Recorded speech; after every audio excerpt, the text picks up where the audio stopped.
Today's guided practice session is all about a simple but brilliant concept. You know, we love that around here. We love things that are easy to explain and easy to understand, but are so brilliant that they open up just a wealth of possibilities, right? So we start with a very simple grain of knowledge that we can just keep expanding, keep making things out of.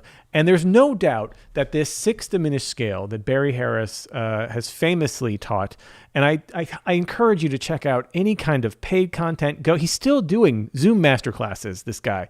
Amazing. He's a treasure. He's a national treasure, especially in the jazz community here. And so go check out all of his content on this. He's the best ever. And we're just going to practice his stuff here, and I'll break it down for you a little bit. So what is the 6 diminished scale? Someone was asking earlier today, is it a diminished scale? No, it's actually not a diminished scale, even though diminished is in the title of the scale. You know, a diminished scale in the key of, we'll work in E flat because that's the key we're working on today, would be either whole half, a series of whole steps, half steps like this, or half whole like this. Right? It's either a scale that we use over like a dominant 7 flat 9 or over a diminished chord itself.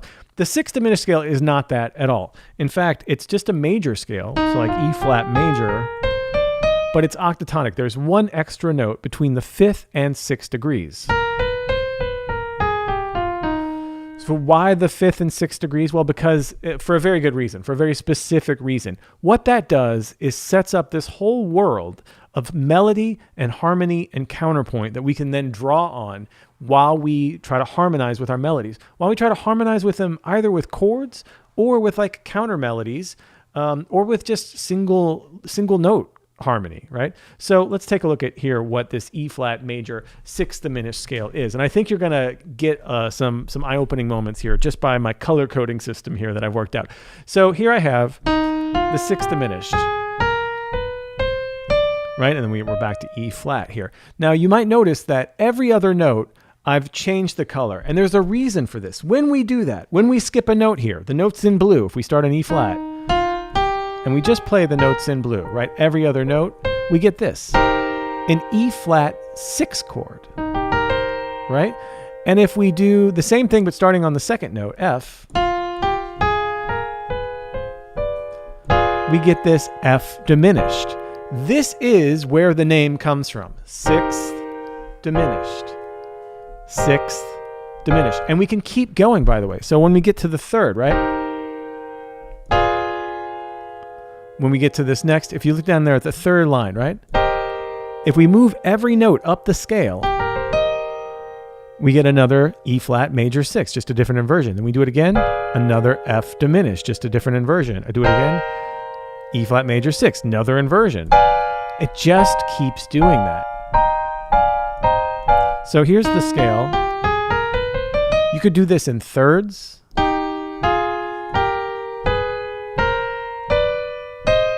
Right? It's all good.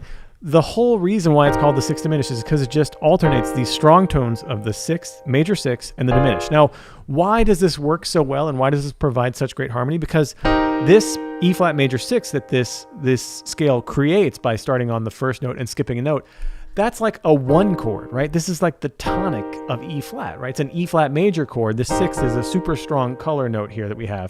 So we have 1.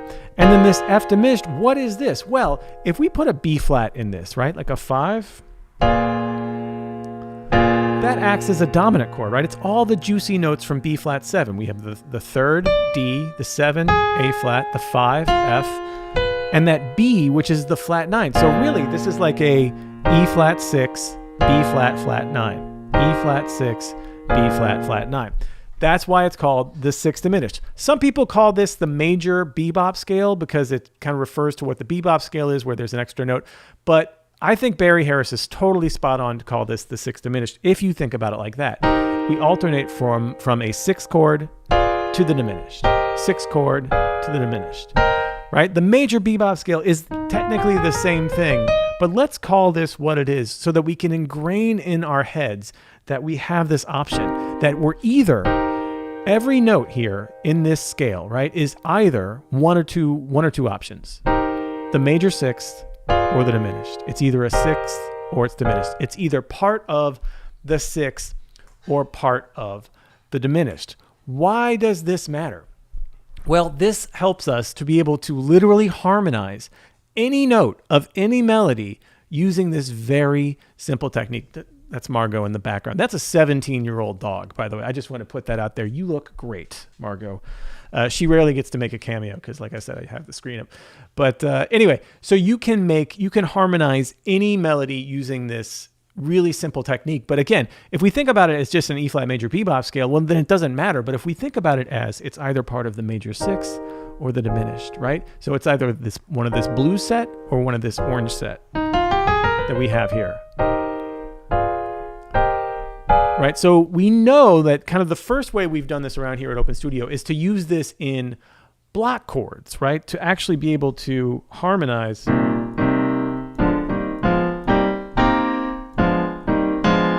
melodies using block chords. This is a great way to do that because no matter what the melody note is, it's either an E flat major 6, right? Or a diminished chord, right? Which is the 5.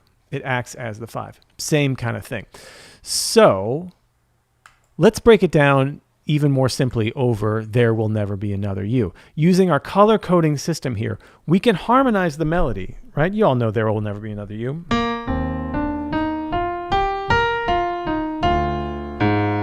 It's the least swinging version ever.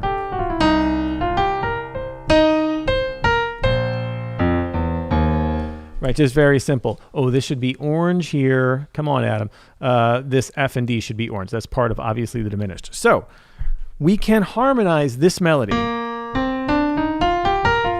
asking ourselves one simple question. Is the melody note part of the 1, right, the 6th, or is it part of the diminished portion of the 6th diminished, right? Is it in the blue set or is it in the orange set? Is it in this set of notes? Or that set of notes. That's it. So we can literally harmonize here. You see I have written here parallel because we can do this parallel. Right? So the first note of the melody is B flat. We can harmonize it here starting a third below G. Now G is part of that E flat 6 chord, right? So that works. The next note is the 6th, C. So you might think, oh, okay, we can go to A flat here, right? No. Because remember, in the 6th diminished, this C is part of that blue set, that E flat major 6 chord. So we need to harmonize it with another note from that E flat major 6. So let's choose the B flat. It's a little clashy, but I kind of like it. Now the next note, D, is part of that F diminished chord, right? So we can use this B natural, which is also part of this F diminished. E flat, of course, we can use the 6th here to harmonize. And by the way, we can use any note we want from that E flat major 6. We could use that, any note. This should be orange. Both of these should be orange, right? Because this is part of the F diminished. So we can use that D, G. You see where I'm going with this? It even works over this D half diminished, G7, flat 13, flat 9. These are going to the relative minor. So it works here too, right? Even if we have this, we can use the same 6th diminished scale to harmonize. Now, it still works too over this C minor 7, right? This C minor 7 is the relative minor to E flat. So this E flat major 6 diminished, this harmonic tool, this tool for counterpoint works so well over the minor 7 chord. Check it out. We can use the same principle. It's just the same scale. Same rules apply. Right? So we have our G in the melody, which we can use as part of, again, E flat major 6. We're just in the key of E flat here. Down to E flat. We're still just parallel. That F is part of the F diminished. And then the rest is just all E flat major 6. And that B flat 7, that's where that kind of stops, and we'll switch keys there as we go to the 4, but that's for another day. We're just dealing with this one thing here. So let's play this. I want you to hear how this sounds, right? Hear how we can make some very simple harmony out of just using this one scale, this one 6th diminished scale, hey, to harmonize our melodies. 1, 2, 3.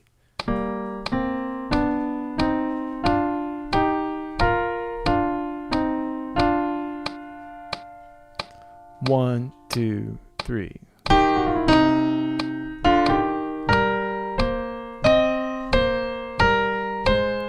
So that's just keeping with a rule, a parallel rule. We can get even cooler things happening than that. That's very basic, Bob. But what if we wanted to do, I don't know, contrary motion, right? So what if we started here on B flat? And I've taken the color coding out because I want you to be able to recognize this for itself. Again, if any note of this melody is part of a E flat major 6 chord, right?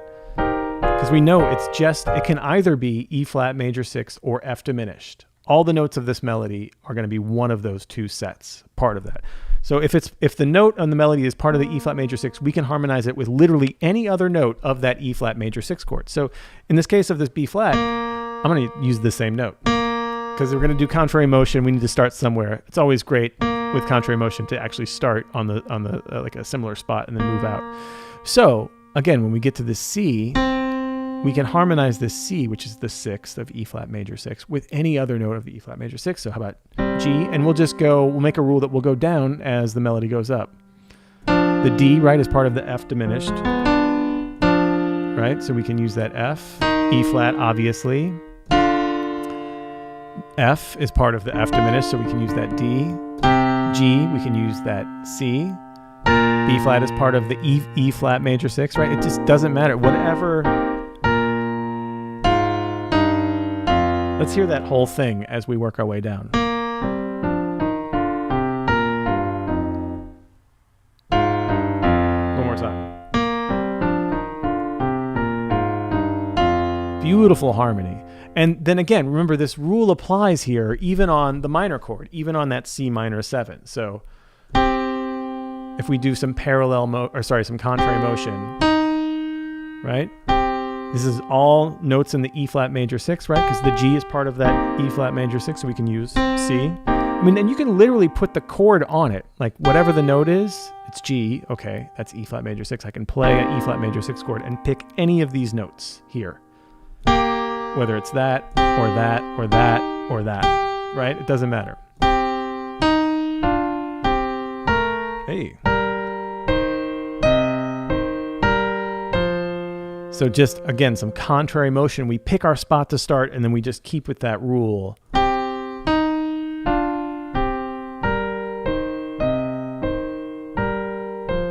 Listen to that melody that we've made, the counter melody, the counterpoint that we've made. Beautiful, right? Just based off of harmonizing that with the other notes of the 6th diminished scale. Again, let me just bring this up from the start here so you can see exactly what I'm talking about. Just to reiterate here. That's the 6th diminished scale. If we skip a note, we get 2 sets of 4 notes. It's an 8-note scale. If we skip a note and make chords, we get either a 6th chord or a diminished chord. And then that just keeps going up as we move up. It's so brilliant. So that was the contrary motion. Let's play through the contrary motion, shall we? Let's try this. 1, 2, 3.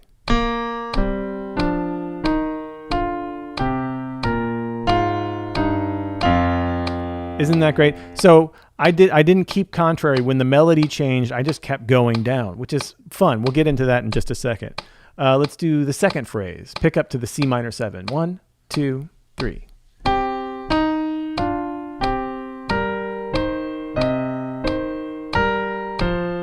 Again, I love this melody here. The counter melody. Just from doing some contrary motion of that melody. Let's try it again from the top. 2, 3. Play with me.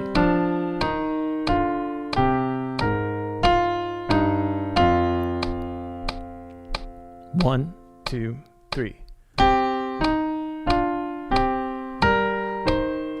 Woo! How great is that? How great is that? Okay.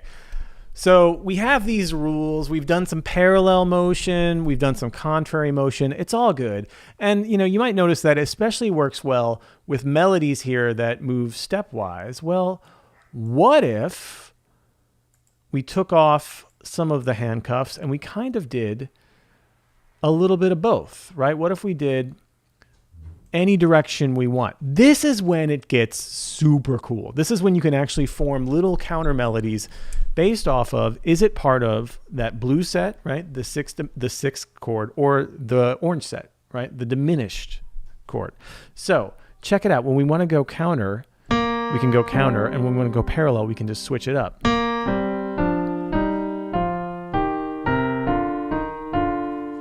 How great is that?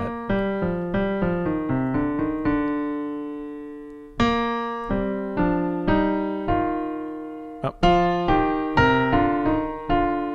Isn't that super cool? And then check out the second phrase. Oh, lost my camera. Check out the second phrase.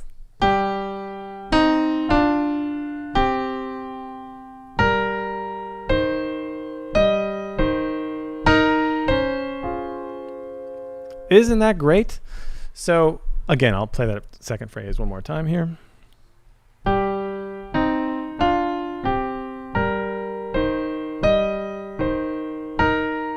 So you can switch direction at will. It only matters that the note you're harmonizing with is part of either that major sixth chord or the diminished. Remember, it's just that. That's the brilliance of the sixth diminished scale, is that once we know that it's part of either the major sixth or the diminished, we just harmonize with a corresponding note, and it makes it all good. Let's try this. 1, 2, 3. Play with me. Hear what this sounds like. Brilliant. Just so easy to make it sound good. 1, 2, 3.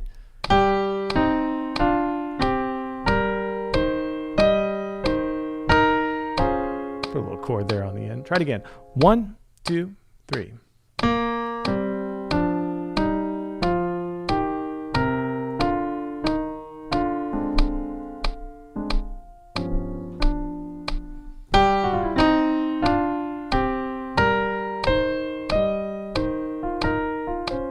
Just a little counterpoint. It's an easy way to do this. By the way, like all good things that start out simple like this, you can add complexity. You can add more than one note as you get going.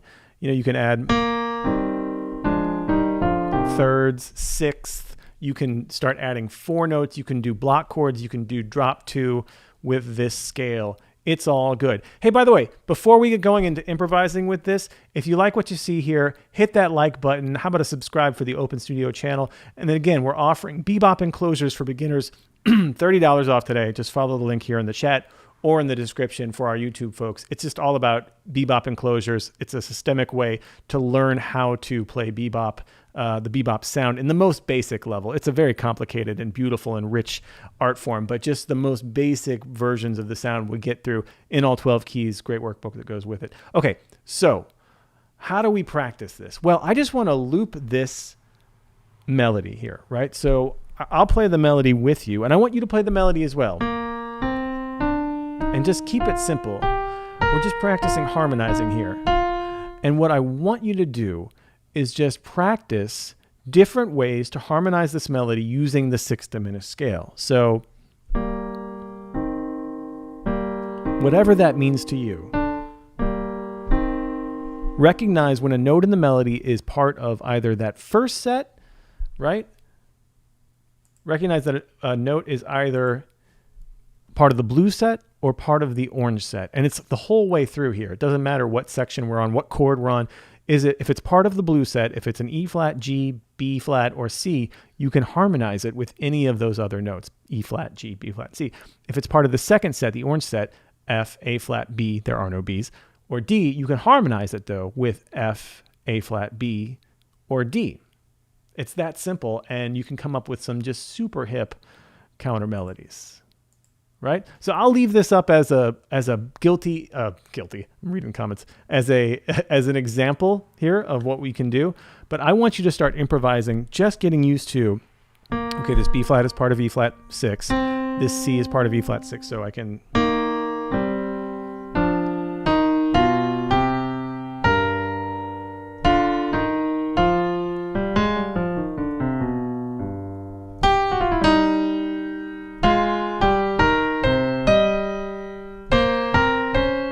It works so well. It's just so much fun. So let's go very, very slowly. There's no need to start at some kind of tempo that sucks. We can just go very, very slowly through here. Right here. 1, 2. I think this will be good.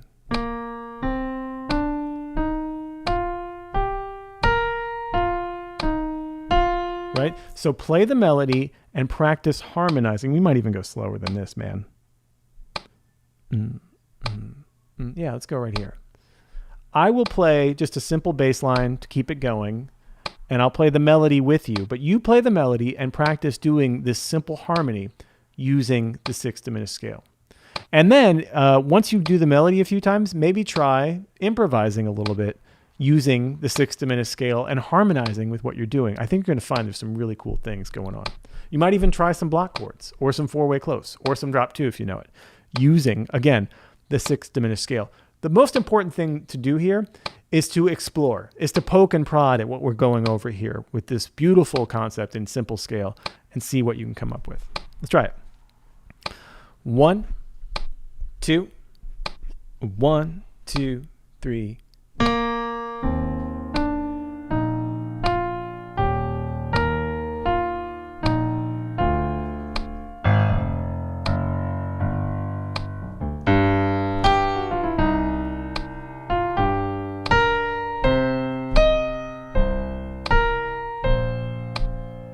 Let's go from the top. 1, 2, 3.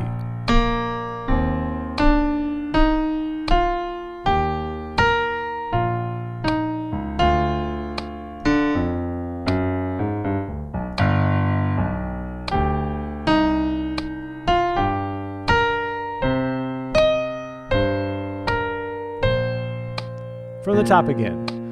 1, 2, 3.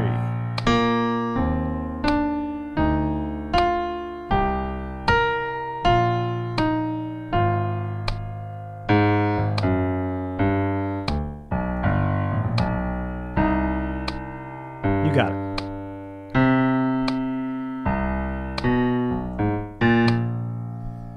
From the top again. 1, 2, 3. Practice harmonizing here.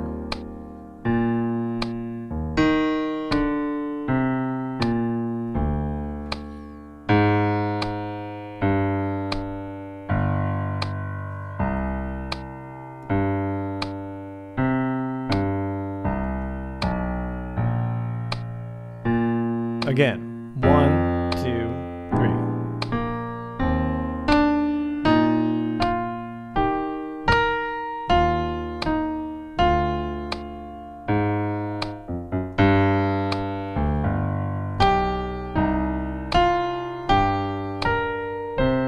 Woo! One more time, 3, 4.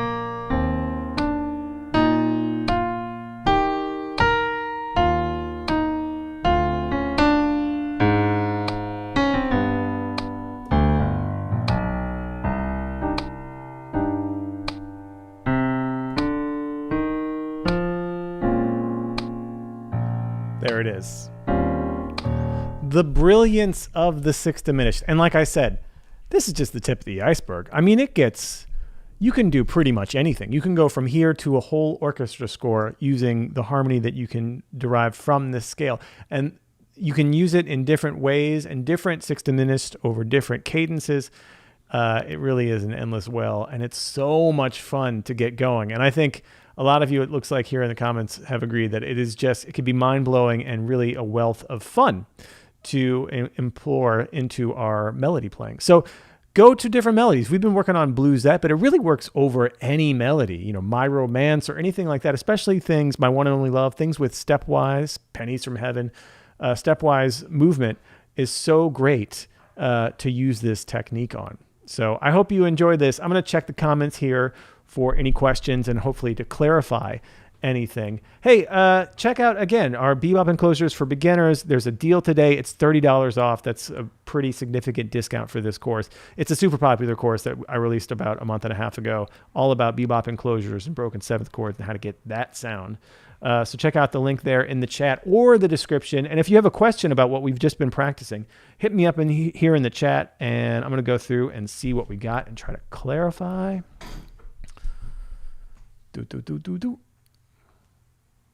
Let's see what we got here. Just going to try to clarify any kind of theory questions we have. So Simon says the difference between diminished sixth chord and bebop scale, the major bebop scale. I think I covered that as I saw this, but if you need some more clarification, again, it's really just a naming thing, but how you think about it, like we just kind of proved that if you think about it as either a major six or diminished, right? This alternating between the major six and the diminished chords, that's how the scale sets you up for harmony. It becomes a little bit more of just a thought process than a passing tone to land you on the strong chord chord tones, a la like playing bebop, right?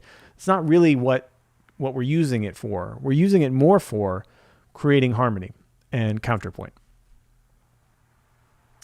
Nick says B flat minor 7 has D flat, which is not part of the scale. Yeah, that's why we kind of stopped there. You would actually, when you hit to that B flat minor 7, then you're kind of in this A flat major realm. So you could use the A flat sixth diminished scale and the harmony derived from that. So this D flat here is actually part of a B flat diminished, right? If we're thinking now that we're in this A flat major bebop, A flat major bebop, A flat major sixth diminished harmony, right? So when you change keys there, that's when. So I chose those first four bars because those first four bars up until that B flat minor 7 are all really a part of that E flat sixth diminished harmony. And when you change to the four chord, to that sort of different key, you would then change to that A flat sixth diminished. And if you experiment around with that, I think you'll see that it works really well, even over 2 5s. Like if you have a 2 5 going to A flat, you can harmonize melodies. I mean, let's say if it was like, right? You can harmonize melodies using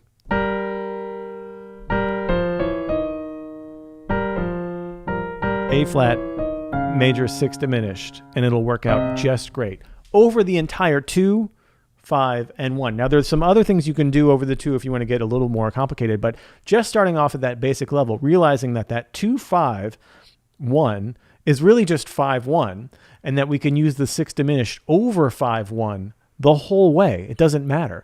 You can use it to harmonize a melody that's diatonic the entire 2, 5, 1. Now it's up to you to just determine, well, what key is this cadence in? Is it in A flat? Okay, well then I can use the A flat sixth diminished. Fede says, why do you end with C on the right hand and F on the left? Mixing notes from blue and orange. Oh, I think that was on the...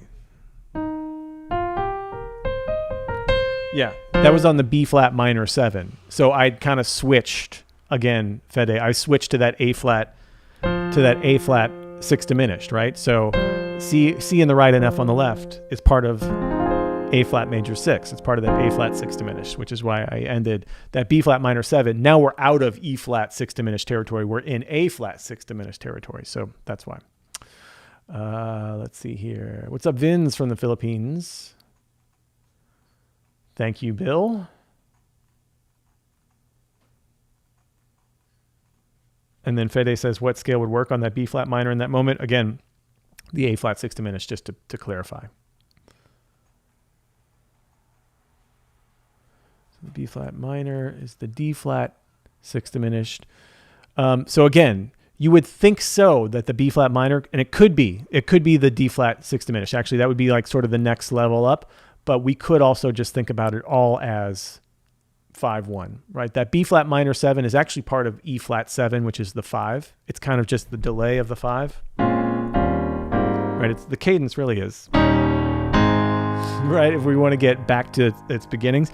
2 is developed as a way to just delay that. But it's almost like we're sussing out the 5, right? We're suspending the third of the 5 to get that thing. That's what a 2-5-1 actually is. It's an old cadence, that you might hear in classical music, but we're sussing that. Which is why you also often hear it as just E flat 7 sus. It's a variation with the bass moving. We like to complicate things in jazz a lot. In Barry world, this is CMB. In Barry world, a minor 7 chord is a 6 chord with the 6 in the bass. Yes. Done.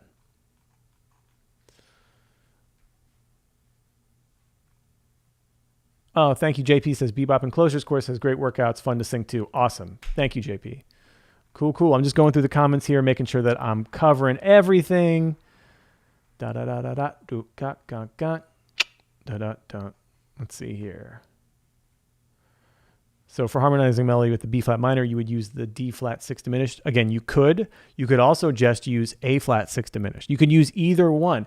If you use that D flat 6 diminished over the B flat minor, right? It's nice because it gives you like a 5 to the minor.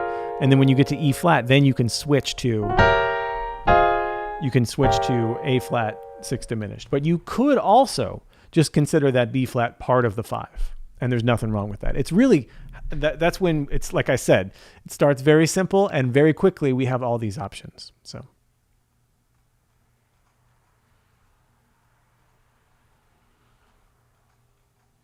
CMB says, trying to mix this school of thought with modes is counterintuitive. Yeah, this is not modes. And in fact, this is deeper a little bit than modes. This is getting out of chord changes, quote unquote. This is getting off of the map of chord changes and realizing that every melody note can have different harmony. I made the example today, anybody, especially pianists, if you've ever looked at old piano sheet music, right? Old copyrighted Great American Songbook sheet music, you'll see the melody, there's almost a different chord change with every melody note, right? Because they're harmonizing the melody note differently every time. Even if let's say we were to call that bar, B flat minor 7, if they have a melody that goes, and you see old sheet music, it could be, B flat minor, C diminished, D flat 6, C diminished. Part of the reasoning behind that, there's some other reasons too, but part of the reasoning behind that is that this deep way of, we can harmonize each note of the melody with its own thought of 5-1, 5-1, with its own sense of resolution. It's not about these like, this is the chord change, right? And it's just always, right? We can actually have different parts of this melody that are harmonized differently. It's brilliant. It's really a different way to think about it. It's a way to get us into really, jazz counterpoint or modern music counterpoint. It's the very beginnings of that. Cool. Let's see here.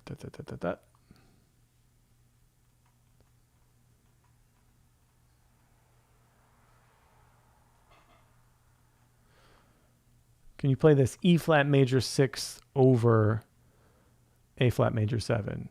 Not really. You would probably want to harmonize. It depends. That question depends. Like I said, it gets complicated fast. So if it were an A flat major that had, it really depends on the situation. Depends on the melody. That's kind of what we're going off of here. Malty says, what about E flat dominant bebop scale on the 2-5? So, but see the E flat bebop scale, like the dominant bebop scale, I assume you mean the 2-5 going to A flat, right? Where there's a B flat minor 7, E flat 7 to the 4 chord. So again, if we use the E flat bebop scale, right, that doesn't make great harmony. That doesn't harmonize the notes of the diatonic melody great. Right? But that A flat 6 diminished does. That gives us the 5-1 cadence. What it does is it gives us a 5 chord possibility and a 1-chord, a 5-chord or a 1-chord possibility for every diatonic note of the melody, which is amazing because we can build little bits of tension within the melody itself. So it's not just about like B flat minor 7, here's some tension, and then here's the release. It's like each step of the melody can cause either tension or release depending on if it's part of the 6th or the diminished. Cool. Awesome, y'all. Thanks very much for all the questions, for all the practice. Again, if you liked this video, click the like or subscribe. If you're not subscribing to Open Studio's YouTube channel, we do a bunch of cool stuff all the time. So hit the subscribe. I'm happy to shout that out, actually. Proud to shout that out. And then check out my new course, Bebop and Closers for Beginners. You could save $30 today. That's a pretty hefty chunk there. Click the link that's in the chat or the description, and it just slashes that price right off from the top. So thanks, everybody. I'll be back on Friday with some Herbie Hancock work. We're going to switch it up. Until then, happy practicing.